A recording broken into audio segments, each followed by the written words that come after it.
So before I start to read out the written questions, are there any questions from the floor or someone would just like to ask? Do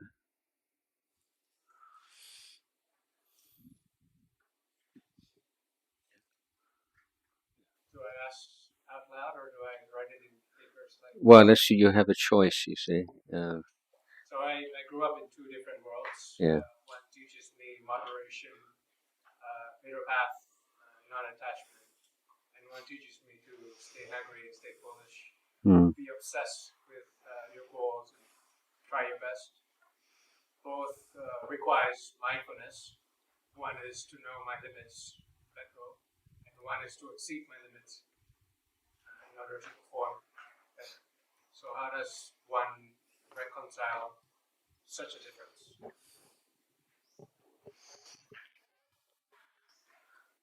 Well, I think you can't have it all in life. Obviously, you have to make certain choices, and there comes a time when you have to decide which approach to life is more in accordance with your overall goals in life, what you want to do with your life. And ultimately, I think fair to say that one defining factor of human beings is they don't want to suffer, they want to be happy. In whatever way they understand those two concepts. So I would say which is the approach that is consonant with your life goals. I don't agree. I have a different idea of what mindfulness means. The idea of being mindful and exceeding, that's not mindfulness to me. That's something else. So I think you have to be very careful about the words that you use when you talk about things, and you can legitimize something by using certain descriptive words which maybe not actually fit what you're doing. So I mean, the path of excess, it's not usually a path that is that sustainable until old age, as you get burnt out very quickly. So if long life is not a goal for you, then the path of excess is probably a good one. If you want a short full life. If you have no concerns about the effects on your physical health of a life of excess, that physical health is not a criteria for you, then that would sort of weigh it on the path of excess. The idea of always being hungry, what is the appeal of that? The desire to become better at what you do. You're still hungry for more performance, more determination, for more drive in order to make something happen according to what you want. Yeah, and then when you make something happen, for what purpose? For accomplishment, for self-confidence, for self-worth. So self-worth is something that is dependent upon making something happen. Okay. And what kind of thing are we talking about? Let's keep it casual and let's talk about sports. Okay. You play a team sports here. I have two mothers. One is in Thailand and that's the one that teaches me moderation. Yeah. Second mother is in New Zealand. She's a top athlete performer. So I play soccer in both countries. One tells me that we'll try our best. Let's see what the result is, and then we'll let it be. In other parts of the world where I grew up, that's when you practice until exhaustion, and then you try to become better and things like that. Obviously, I both suffer. You still have to suffer for both sides, but at least maybe you suffer during the practice, or you suffer from the loss that you didn't try enough. Yeah. Okay. Well, I think your kind of framework of presenting this kind of conflict is is not one that I would apply in this case. First of all, because the very idea of what does moderation mean? What is the middle path? And the middle path doesn't just mean like halfway between two extremes. And over a long term, the middle path can seem to someone outside of that particular way of life to be quite extreme. So monks, for instance, on the middle path, they like this time of the year, they might, for instance, fast for a week or 2 weeks or not lay down for 3 months, but that would be considered as part of the middle path, like the big picture of the middle path. Secondly, if you read, let me just read you something. Just 1 minute, this is Thai language.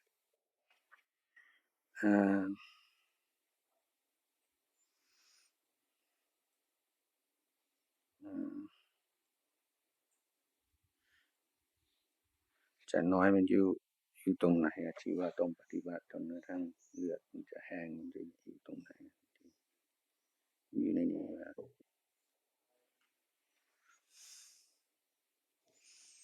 Okay, let him find it. If you look at the Buddha's life, 6 years he practiced asceticism to a level that had never been seen before in the world, because coming from a royal family and having lived a very pampered life, he had to prove to other people that when he eventually abandoned that, it wasn't because he wasn't up to it, but because he'd been right to the limits of it and gone beyond. The Buddha said that prior to his enlightenment, one of the two main factors for his enlightenment was refusal to be content with the results that he'd already achieved. So in Buddhism, we're not at all denying or denigrating that desire to push boundaries and to go beyond and to do more than you think you can do. In fact, in the forest tradition, northeast Thailand, that's exactly what teachers do. They push you to the very limits of endurance. So, you're getting up at 2 or 3 in the morning, not getting to bed till 11 o'clock at night. Sometimes you're doing hard physical labor for 7-8 hours a day on 1 meal a day in extremely demanding physical conditions. So the kind of pushing that you're talking about in sports, and you're contrasting with the middle way. I don't see a contrast really, but the Buddha is where the Buddha does, I think, make a very interesting point is in his analysis of motivation. And the Buddha says you can have a healthy motivation and unhealthy motivation. In Western academic circles now, they often talk about intrinsic and extrinsic motivation. So you have an extrinsic motivation, you're doing something for the glory and for the fame and for the social standing. Whereas if you're doing it with intrinsic motivation, because you see the intrinsic worth of that work, of that art, of that sport, and you want to do it to the very best you can do, and that's called chanda or Dhamma chanda. Whereas the desire for some kind of external reward is what we call tanha, which is the cause of suffering. So this is one of the common misunderstandings and misrepresentations of Buddhism, that it's basically telling you don't desire anything, just be kind of comfortable and don't. But the Buddha is saying that we need this kind of motivation in our life, but we tend to naturally, the unenlightened person will draw upon the tanha, the craving kind of motivation, and the goal is to shift the motivation to the intrinsic or the chanda style of motivation. So in brief, my understanding of path of Buddhist practice is not necessarily in contradiction with the kind of thing your mum in New Zealand is saying, like be the best you can and push and push. That's quite familiar to me as a monk, that kind of concept. It's part of monk's life. But so there are some kind of superficial understandings of what middle way means and what the worldly way. So when you said excess, I'm thinking of like a biomuk and all this kind of thing. But no, if you're talking about sports, then or in any life's issues or problems. Sure. Maybe I want to realize my potential, and I try and I fail, and I try and I fail, and I try and I fail, and maybe 50% I succeed and 50% I fail. Yeah. And how do I know when to let go? Or do I keep pushing until it's the excess of any average human being should have to go through? Well, I think for yourself. I mean, if you're doing something, for instance, which is causing long-term health problems, then you need to draw back a bit. I mean, I was talking to someone the other day about the problem in America now with, all over the world, with specialization in sports, where from quite a young age, if you're good at something, this is follow your dream, just do that sport and be really great in that sport. But you just do one sport and you're just using one set of muscles or one part of your body. And in long term, you're looking at quite serious health problems when you're in your 40s, maybe. Well, boxing and American football, obviously, with kind of contact sports.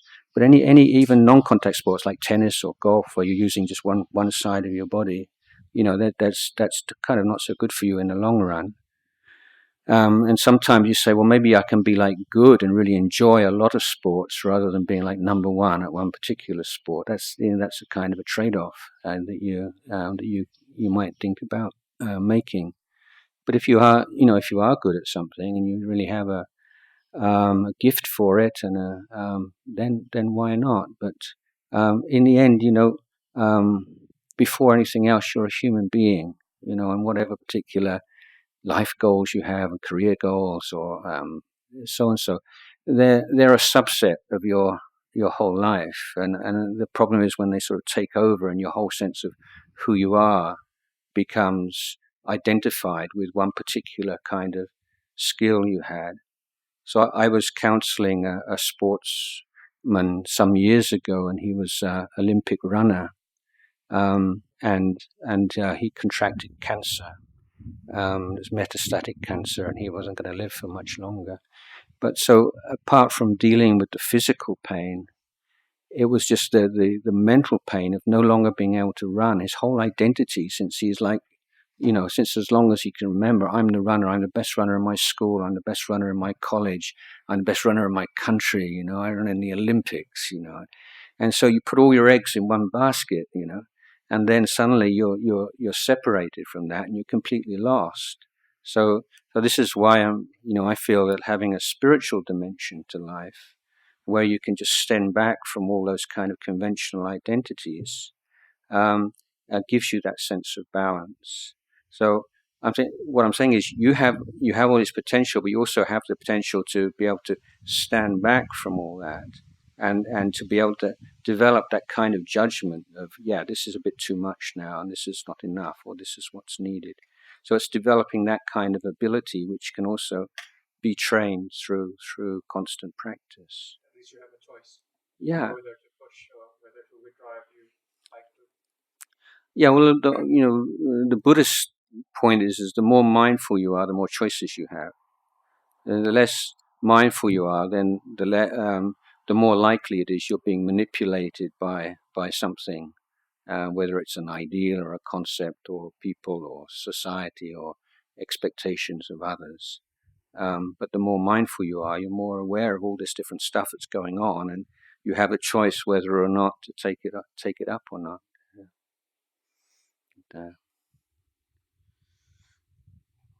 Okay, so we've got this.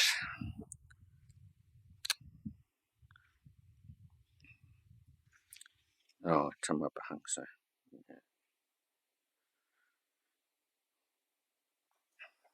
So so this is the Buddha before his enlightenment. ที่กุลบุตรผู้บวชแล้วโดยศรัทธาจะพึงปรารภการทำความเพียรโดยการอธิษฐานจิตว่าแม้หนังเอ็นกระดูกเท่านั้นจะเหลืออยู่ เนื้อและเลือดในสรีระนี้จะเหือดแห้งไปก็ตามทีประโยชน์ใดอันบุคคลจะพึงลุถึงได้ด้วยกำลังด้วยความเพียรความปากปันของบุรุษถ้ายังไม่บรรลุประโยชน์นั้นแล้ว จะยุดความเพียรของบุรุษเสียเป็นไม่มีดังนี้ Okay, so this is like ความตั้งใจของพระ Okay, so this first question is actually in Thai, but I'm going to translate it and answer in English. So there'll be a Thai session this afternoon. ถ้าคนเราไม่มีศาสนาจะเป็นอะไรไหมคะ So if we don't have a religion, does it matter? So I think this question is based upon certain premises that like imported from the West, and an idea of what a religion is and what it means to be religious or to have a religion. So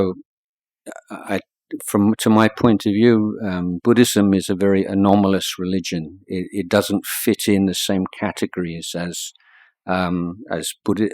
Christianity and Islam, and when all religions are sort of lumped together as this one thing called religion, then Buddhism comes out of it very badly because it's accepted to conform to ideas and standards which it doesn't aspire to. So, there's something I've been talking about for years now, but my basic characterization of the religions that grew up in the Middle East, particularly Christianity and Islam, is they are, before anything else, they are belief systems. They're a system of beliefs or dogmas which you have to take on before you can be considered someone who is a member of that religion. Now, in Buddhism, that's not the case. Buddhism is not a belief system. As a Buddhist, you're not saying, okay, you're a Buddhist, you have to believe in this, and this. And if you can believe it, then you're a true Buddhist. And if you're not, then you're a false Buddhist, or you're a bad person or something.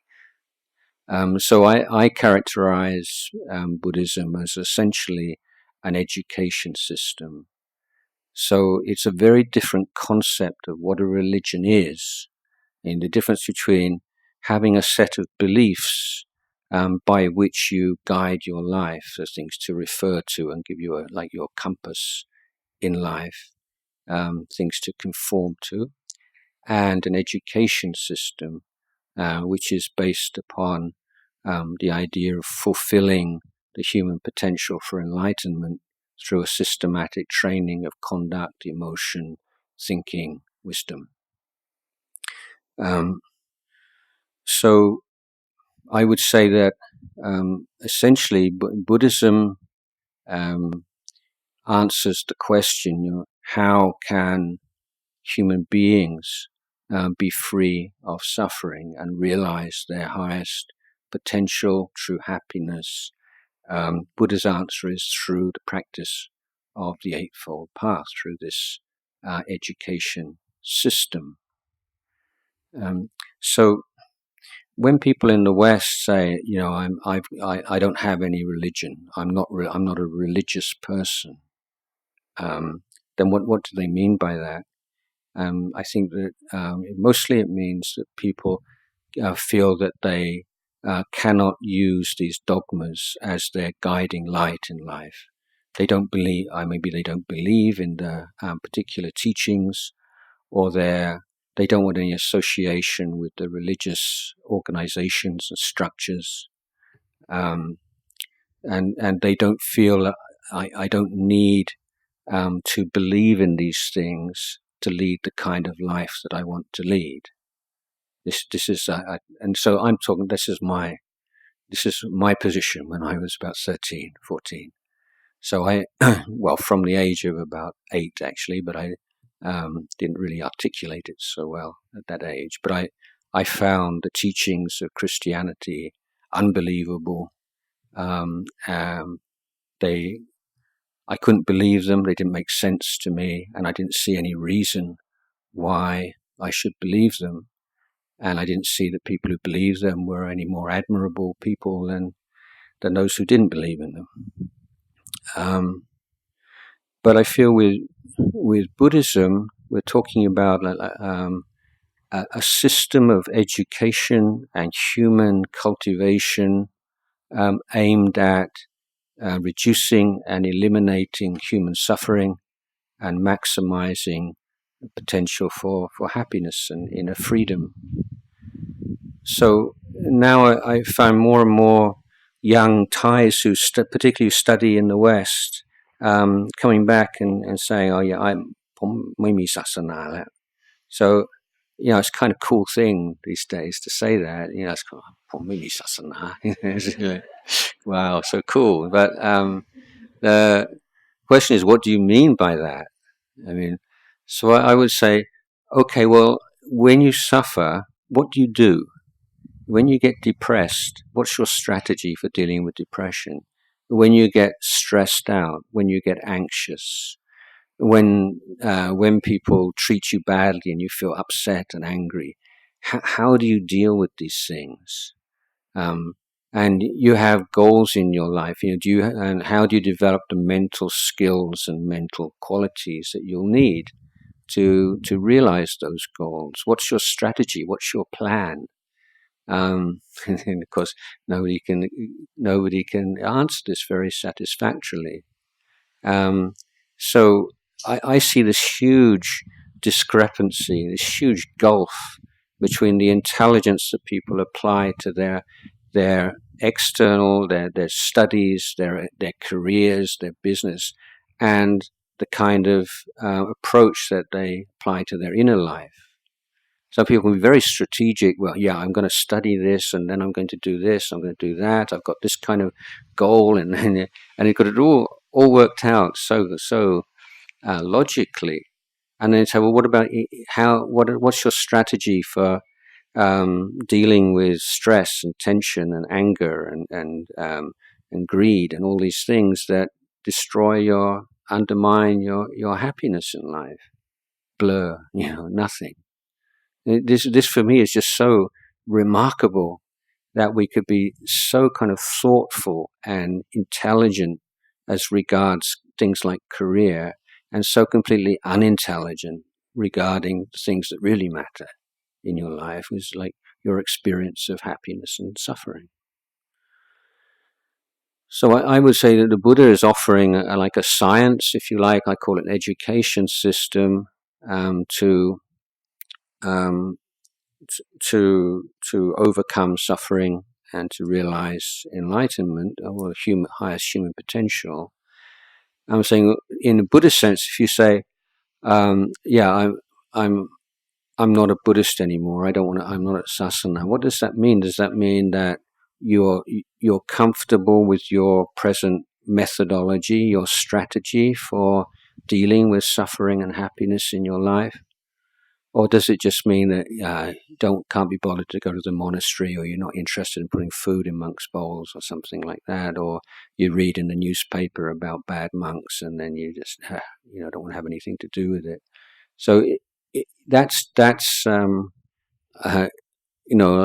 I have those kinds of feelings about bad monks myself, that you find shocking and embarrassing and so on. But that's not the heart of Buddhism. Those are structures, and say it's the outer husk of the religion, but the heart of the religion is not something that's affected by those kind of things and those kind of external behaviors. Going to a monastery or not is, or putting food in monks' bowls, that's not really what it's about. That they can be a beautiful part of what it's about, but it's not the essence of it. So if you say, if you're not having a belief system to live by, if that's what you understand, like sasana, religion, I don't think it's so important necessarily, but having some clearly defined path of inner development I think is important, and that's what like Buddhism is about. And from my own studies, the Buddhist path is, in case I'm biased because I'm a monk, but it seemed to me by far the most profound and effective means of human development that's ever been developed, ever appeared in the world.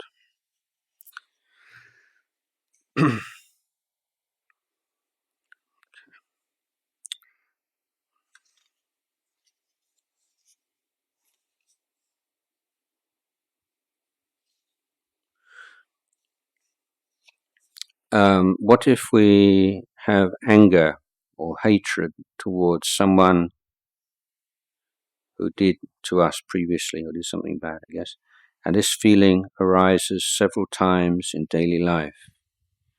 How can we get rid of it? How can we release ourselves from anger, hatred? Well, with negative feelings that pop up in your mind, or any kind of thought, whether it's a greedy thought or an angry thought, just suddenly just pops up. Maybe you see something or you hear something, it's a trigger, but it's not something that you decide you're going to feel at that moment. And so why does it arise? Well, because it's a conditioned phenomena, because you've thought in that way before, and you've identified with it and you've fed it, basically. So the more you feed something, the more it will come and find you. So the more you feed a dog or you feed a cat, then the more the dog and the cat will come and expect to be fed. So mental states are like dogs and cats or animals. And the thing is, don't feed them. You have to kill the animal. But if you don't feed it, soon it'll go somewhere else. It won't come and bother you anymore. So when you have a angry thought towards somebody pop into your mind, you're just aware, oh, there's that angry thought again. But you don't have to drive it out of your mind, and you don't have to sort of take it up and think about it. Yeah, it's just so awful when that person, how could that person treat me in that way after all the kind things I did for them in the past, and they completely betrayed me and so on. And then, so you can get into that, can't you? You can sit there for a long time and just go over and over, like what we call brungdang. It's like this proliferation of this kind of negative emotion. And so that's something that you do to yourself. That's not something anybody's doing to you. You make a choice to take up that thought and to carry it on and make something more out of it. And the more you feed it, the stronger it becomes, the more likely it is to pop up in your mind, and the more likely it is you're to follow it and make something out of it. So just now we were talking about the middle way, and this is also one way of looking at the middle way, is you have these two choices, where you have three choices really. One choice is when something that you don't like and is threatening or upsetting arises in your mind. One, you try and drive it away, and secondly, or repress it, suppress it. The other is to indulge in it. And those are both extremes. So the middle way is simply to acknowledge it with an even mind, just to recognize it as a mental state and allow it to pass away by itself, because it doesn't last, and if you don't feed it, it'll gradually fade away.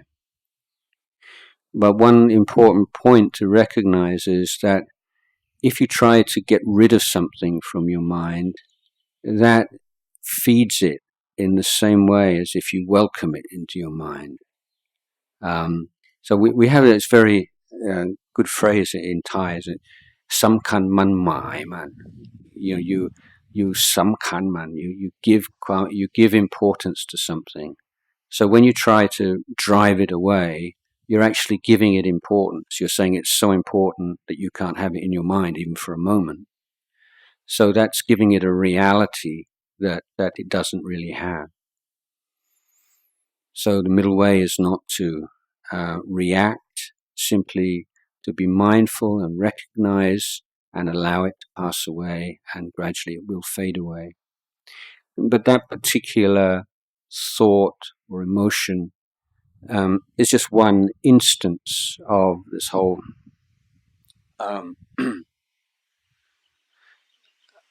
area of aversion, hatred, anger, aversion, so on. So how do you deal with that altogether? Well, just now I spoke about the Eightfold Path. The Eightfold Path is often summarized or telescoped into three areas of cultivation or development. One is conduct, one is the area of the heart or of emotions, and one is of thinking and wisdom.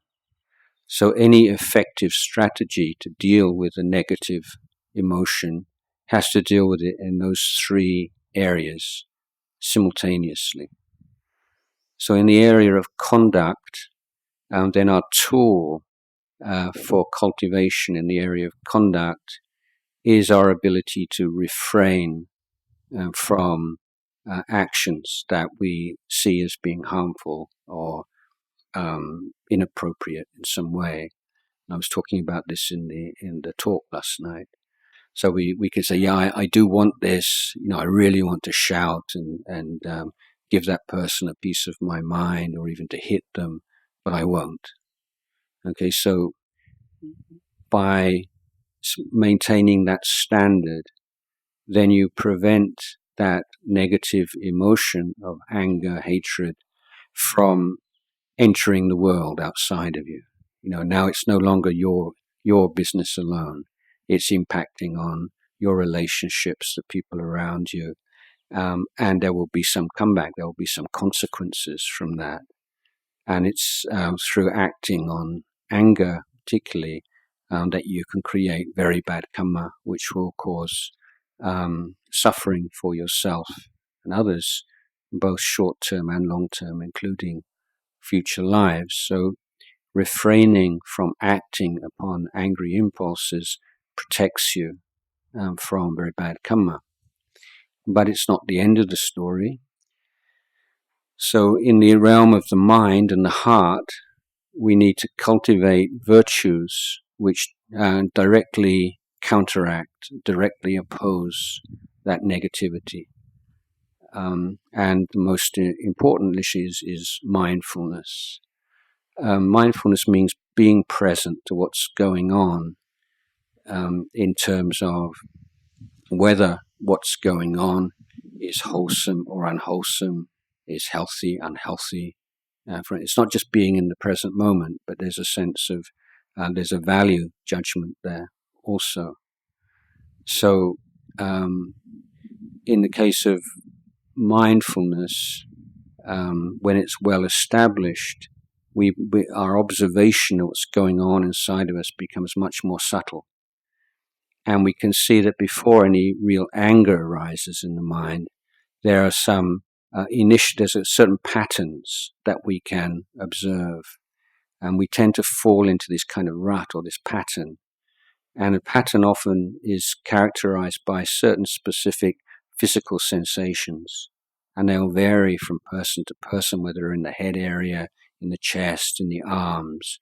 But if you can recognize that physical pattern of tension, that's your warning signal that you're starting to fall into that path leading to anger.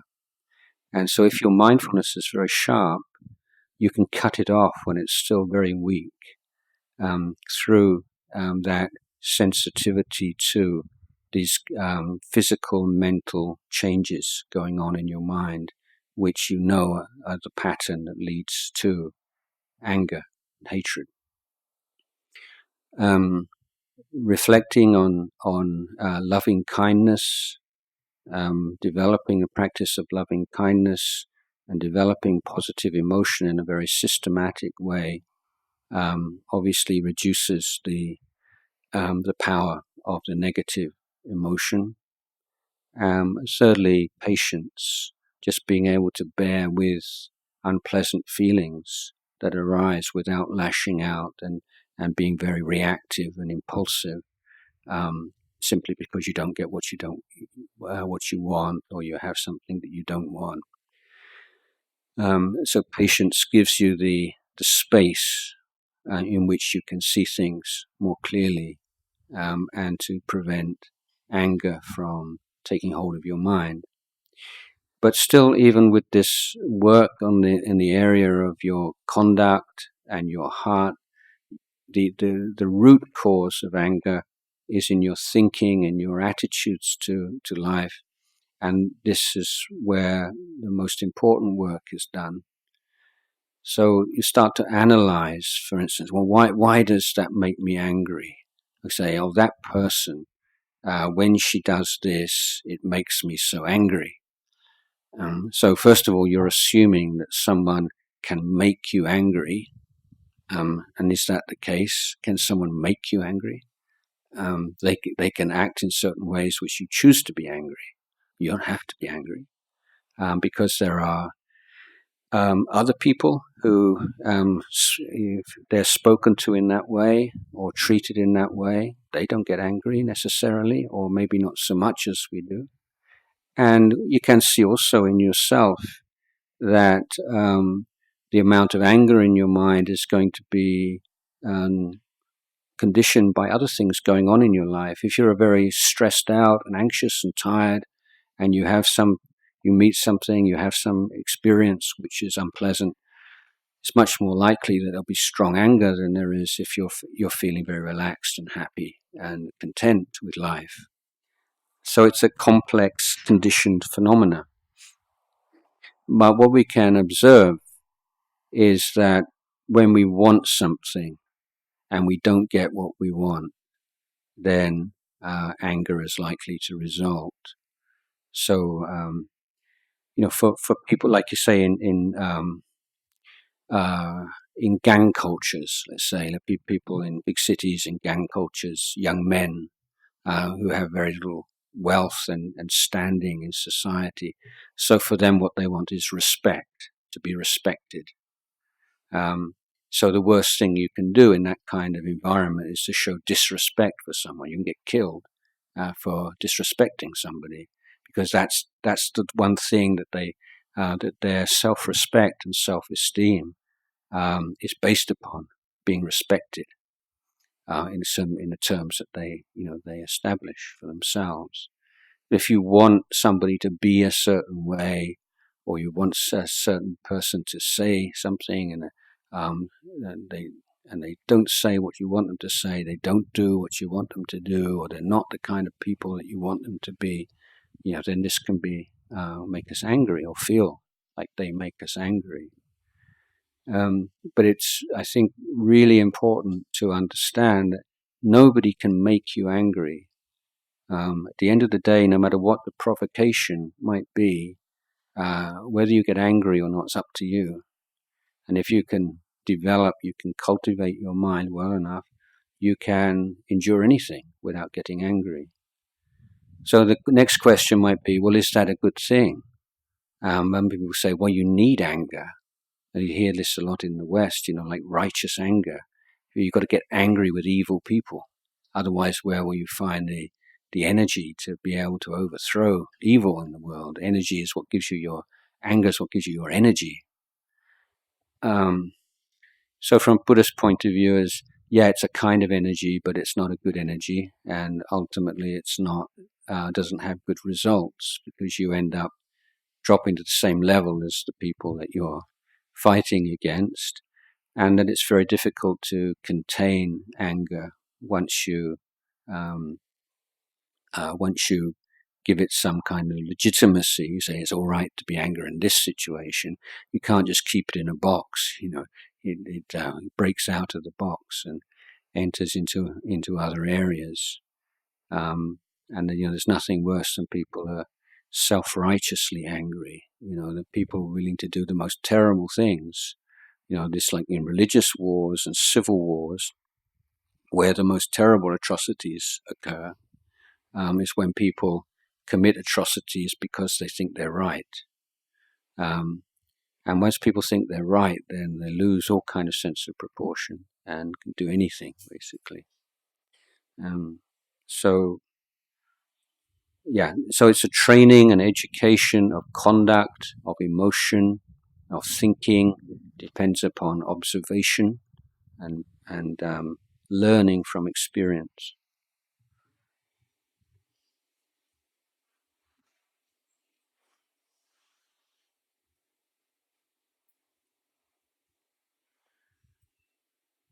Okay, before I answer the next question, is there any kind of response to that? Anybody wants to make any comment or to ask anything? Sot. Please feel free if you would like. You don't have to agree with me also. If you don't agree, you can say, Ajahn, you got it wrong. It's not like that.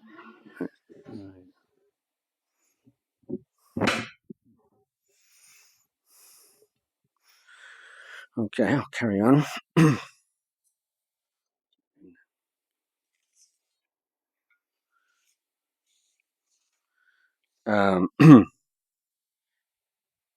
If my dog is suffering from late-stage cancer, should I put it to sleep to end its suffering? I have a couple of comments on the question. The first sentence, if my dog is suffering. So who decided that dog belongs to you? It's your idea. I mean, does the dog think it belongs to you? I mean, we have this idea that we can possess animals. I mean, is that really true? I mean, it's just an idea we have, So, once you say it's my dog, it means like I have the power, I have the right. I have the right to decide whether it's going to live or whether it's going to die. But, do you really have that right? Who are you to say, dog's cancer, or kill it? And we say we don't say kill it, we say put it to sleep, because that sounds nicer than kill it, but that's what it really is.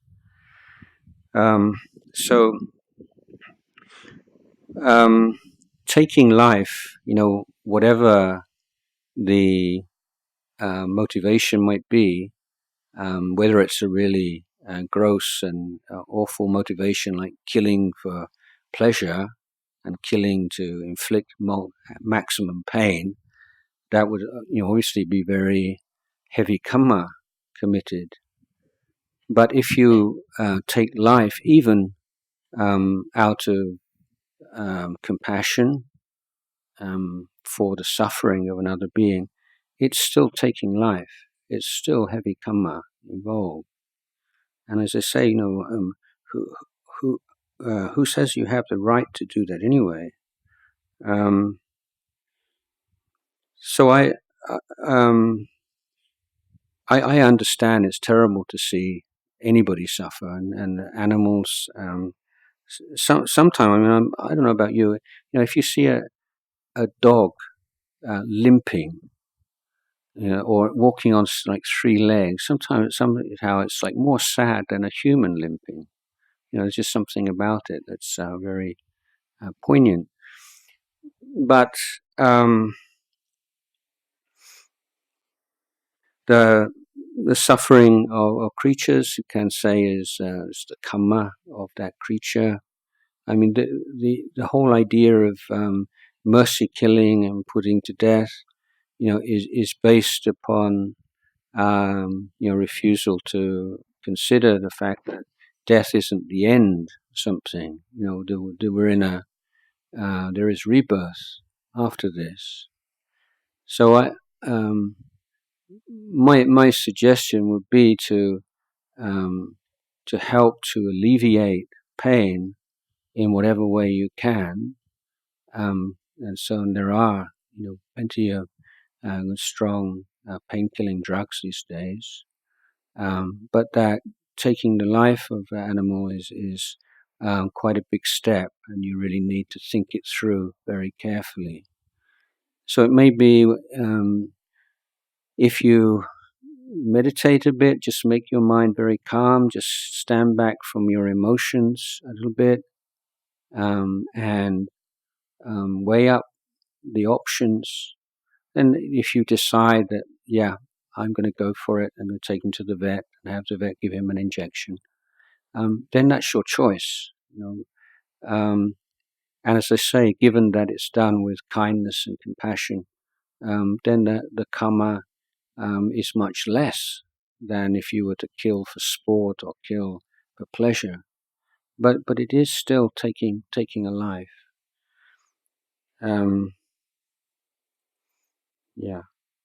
The other thing, of course, and this is not only the case with animals, but is how much of our feeling is compassion, and how much is it our discomfort at being in the presence of severe pain. So you find that people who have very little physical endurance and have a great deal of fear of physical pain themselves are often the people most enthusiastic for things like euthanasia and mercy killing of any kind. So there's a certain amount of kind of fear and personal discomfort and not wanting to have to feel like this that can also come into play, which you have to be very honest about as well.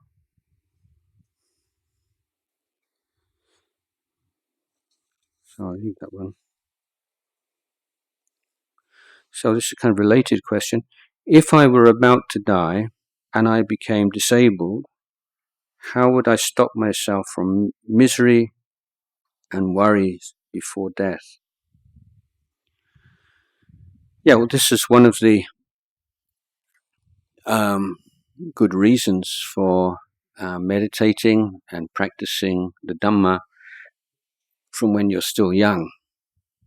One, creating a good karma and parami, but also developing the ability to look after your mind and to be able to deal with discomfort and pain and fear and anxiety. So this is the kind of life skills that you're learning in the Buddha's path.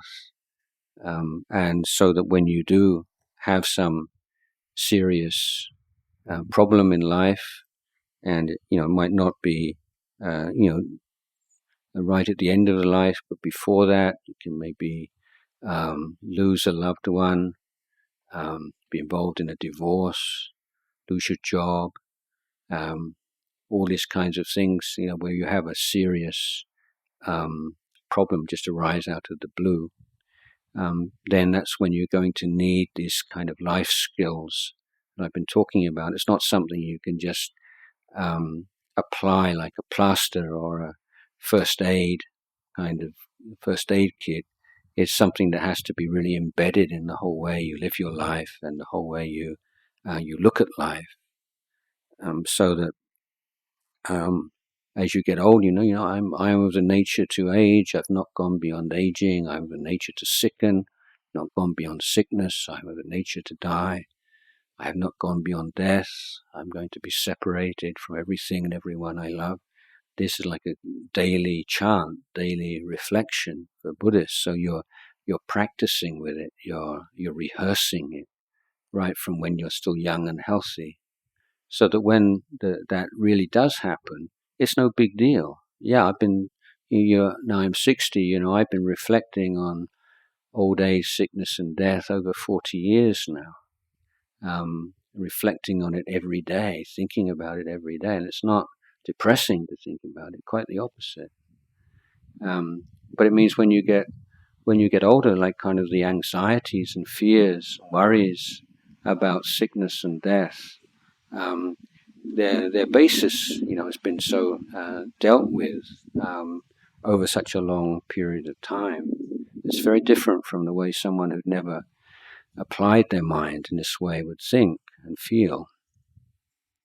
So, as I say, it's not a matter when you get to that point, if you suddenly find you've got last stage cancer and you're paralyzed or something, this is the Buddhist technique to deal with that. It's like a magic bullet. It's not like that. It's a matter of developing these skills and abilities throughout your life, where you have a certain maturity, which will give you that confidence that when that thing should happen, I'll be ready for it.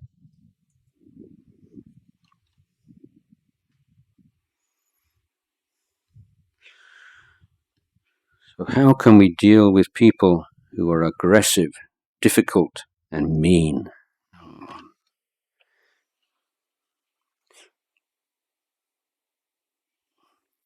Well, first of all, first question is, are they deliberately aggressive, difficult, and mean? Because some people are just so lacking in self-awareness. They can be very smart people, but they just have this kind of style that they've developed that nobody's ever taken them up on. And I've met people like this and say, do you know people really find you very aggressive, difficult, and mean? What? Me? Really? And the funny thing is that, people like this can often be very sharp observant about other people. They can say, that guy, he's like this and like that. You say, yeah, well, that's so sharp. But then with themselves, can't see it at all. How could anybody look at me like that? Oh, that's terrible. So, this is one thing that people just develop these kind of styles of relating to other people, and it just becomes their kind of natural style, and they don't even realize sometimes. So don't necessarily assume that it's always the case that this is kind of being deliberately and targeting you in every case. The less if what we do need to develop are good communication skills. So there are people who thrive on exerting power over others and intimidating people and sometimes using their physical size, like as an Asian, so sometimes you notice like Westerners or very big people, they actually consciously using their size to intimidate you, using their anger to intimidate you. Often if someone's got a real strong temper or something, you say, I can't be bothered to argue, it's just not worth it, it's just too stressful. So some people know that, and they'll use that as a tool, isn't it? Yeah. If you get really angry and shout at people, mostly they just let you have your way. So that's your choice whether you're going to do that. But I think that it is important to be giving feedback, right time and place, in the right way to people who behave badly, out of compassion for them. It's a good deed to do. And maybe it will lead them to make some changes, maybe not. But I was referring to talking about this recently, that there's sometimes this idea in Thailand, like giving feedback is a kind of a Western thing, that we don't do that in Thailand. Our culture here is very different, and we respect puyai and things like this.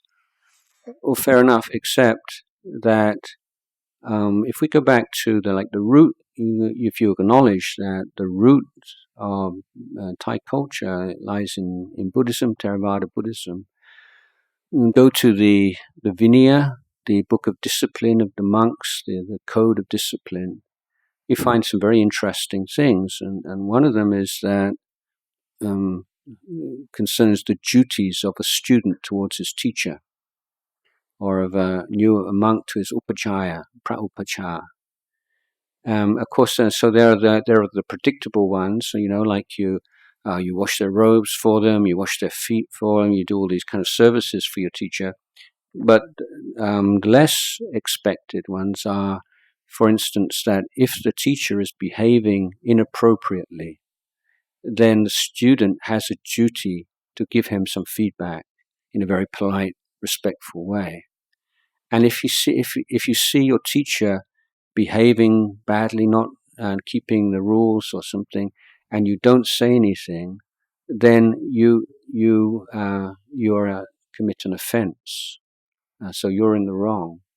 So the idea of young monks, very junior people, giving feedback to seniors, including their teachers and upajjhayas, that's right there in the heart of Buddhist tradition. It's not a Western invention. And sometimes the way that words are translated can be misleading also. For instance, we have this Pali word that you may have heard is like subatjo, which is usually translated as wa ngai, son ngai. Okay, so when you hear that, you just assume this is a virtue for a student or for a young person. You know, it's like easy to teach, easy to tell off, easy to admonish. But the actual meaning of the word is more put ngai. Yeah, it's not wa ngai, it's put ngai. So that means you have a senior person and you see something that they're doing, and it's they're very aggressive. They treat people rather meanly and unkindly, and use their power in a rather unkind way. And you say, well, should I say anything, or better just to keep quiet? And then somebody says, for instance, maybe I pu dai, tan pu ngai, pu dai. So this is what Joe. So this is, again, this is one of the virtues that we've lost, and we just allow that one to slip away. This idea of when you're a puyai, then you make it a point of being someone who's approachable, that younger people who have problems can feel that they can talk to you about it, that you can get feedback. Because if you're a boss or a leader in any way, then how difficult it is to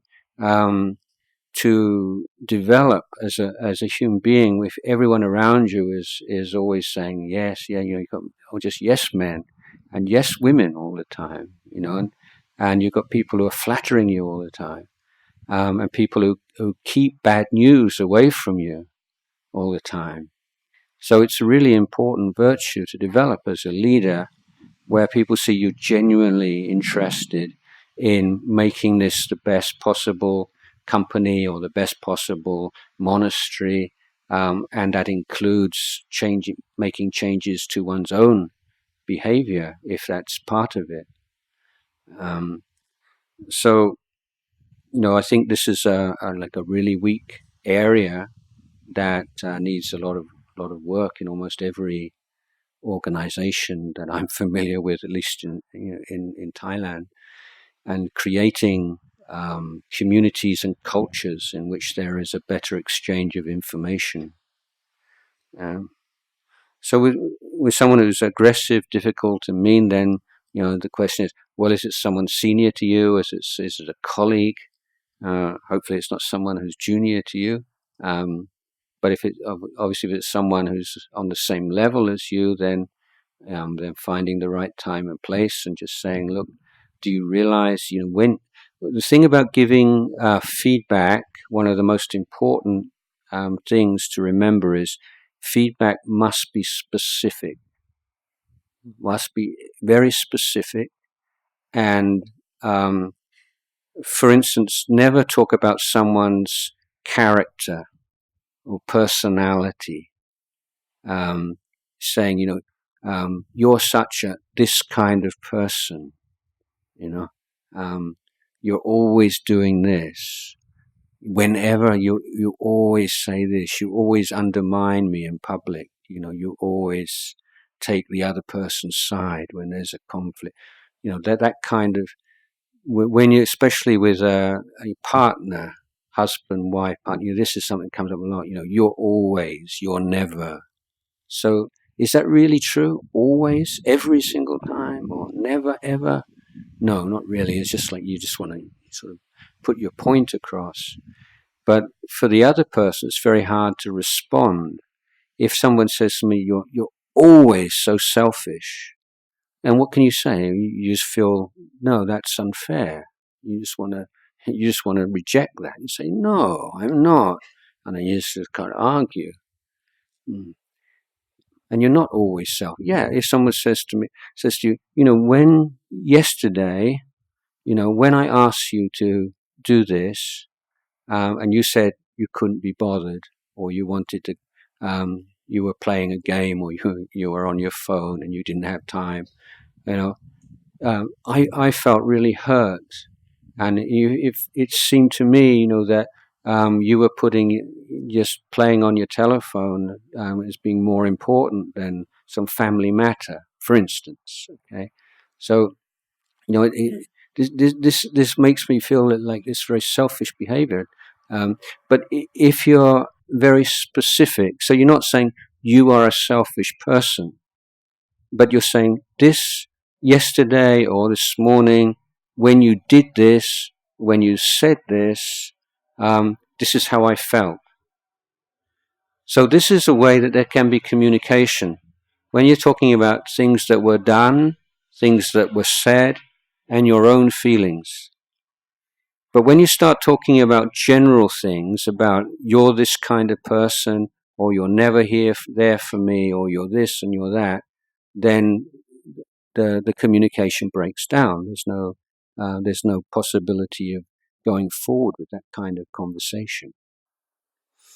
So if you say, okay, well, it's kind of a quiet time, and the person seems in a good mood, and you're in a good place, you say, look, sorry, I've got something we talked about.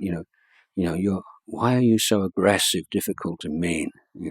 And that person's not going to be able to take that, I don't think. But if you say, yesterday when I asked you for that file, I said, what are you bothering me about? It's like, it just seems so aggressive. It was really shocked me. They said, oh yeah, I remember.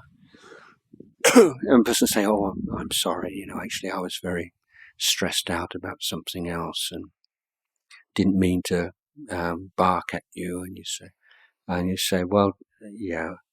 If you do have something on at home, or you have some problem, really appreciate if you don't take it out on me. Just be kind of just like gentle kind of feedback. And this is also part of Dhamma practice. This is like developing ability to live in society in a healthy way, and to learn how to express our feelings and our views in the best possible way, in a way that people can listen and we can learn from each other. So most difficult conversations tend to be adversarial. Who's going to win? It's either you're going to win this conversation, or I'm going to win it. But if you change the whole frame of conversation, make it learning conversation, what can we learn from this? Then the whole thing changes very much.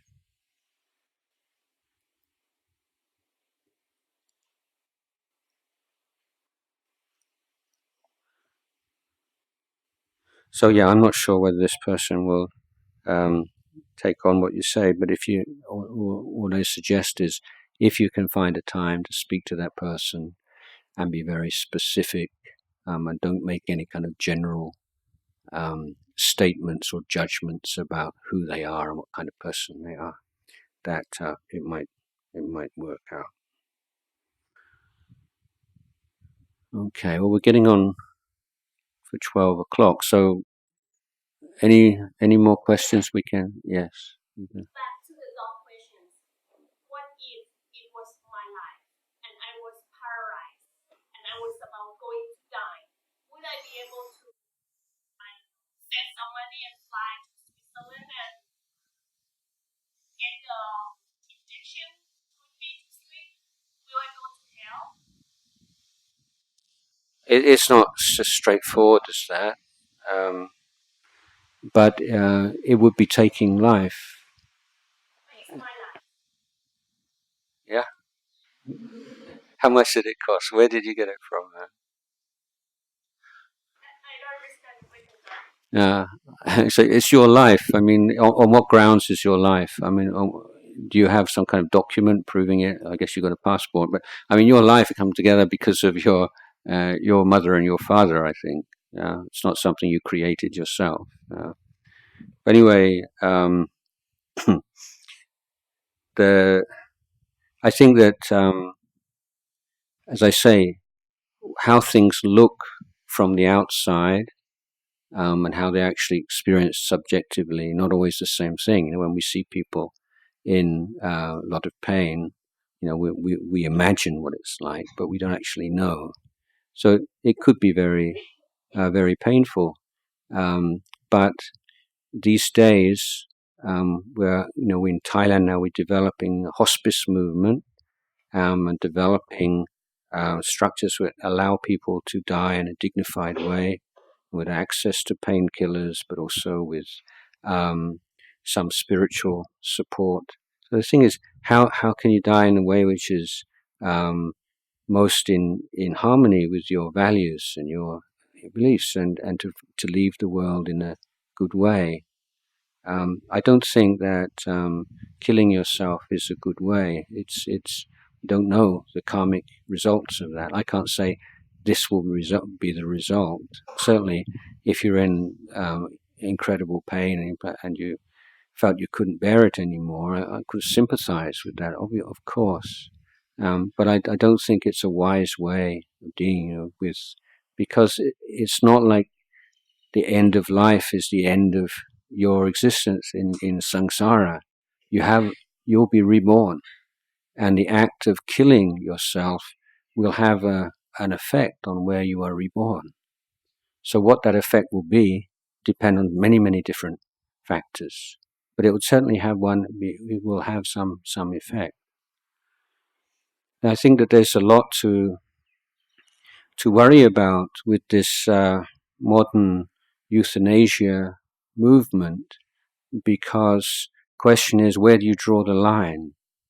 So now we have, okay, if you're right at the end of your life, doctor says you're not going to live for more than a month or 2 months, you're in great physical pain. So people who have the money anyway, rich people, can go to Switzerland and have an injection and then end their life in a kind of nice way.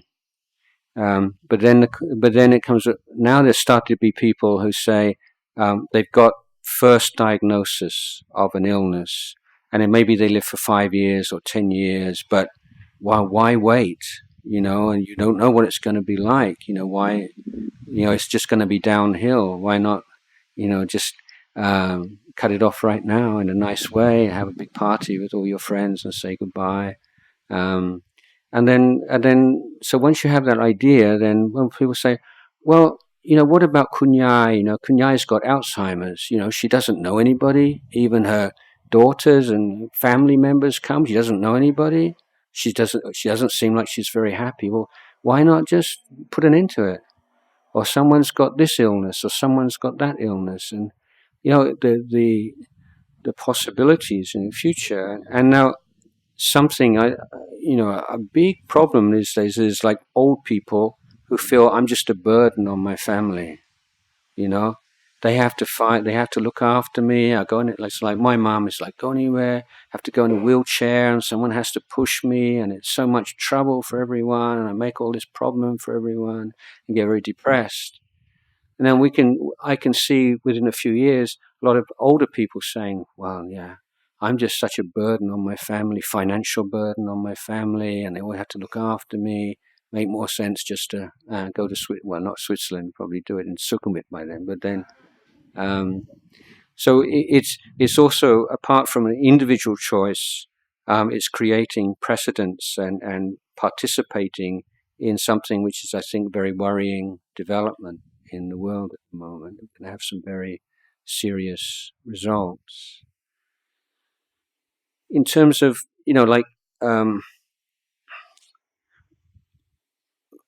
there's a book called Stumbling Towards Happiness. It's a few years old now, but it's an Ajahn in Harvard who wrote this book. And one of his points was how difficult it is for us to to project into the future. That we're not very good at doing projections, and we have a lot of very kind of irrational kind of things. So, for instance,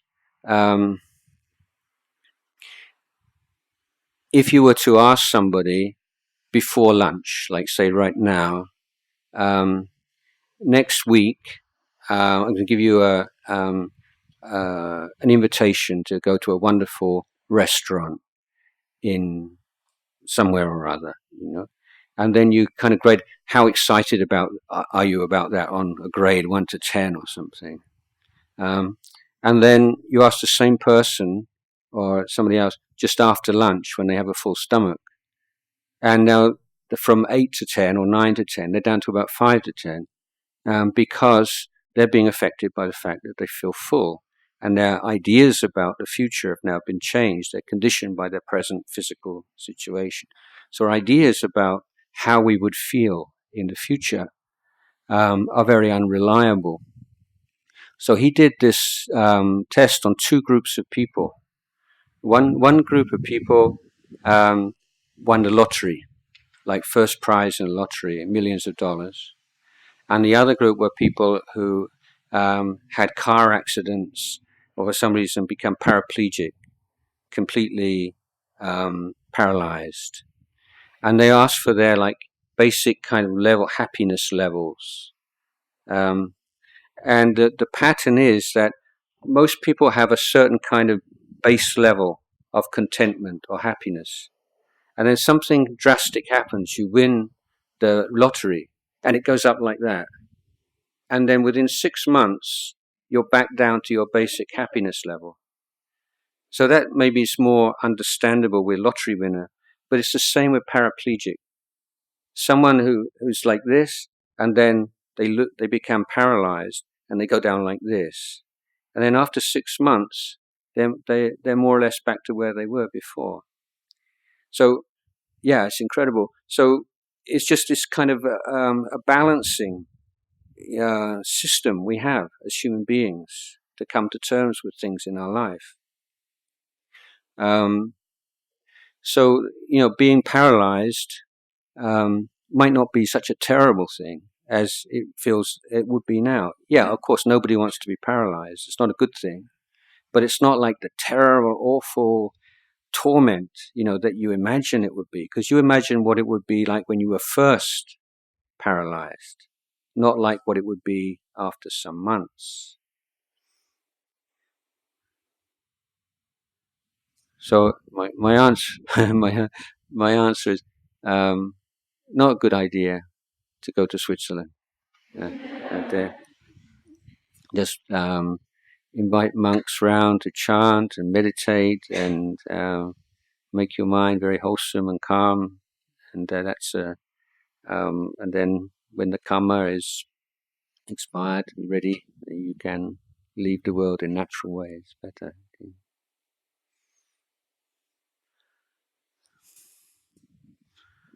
We have one more question before lunch.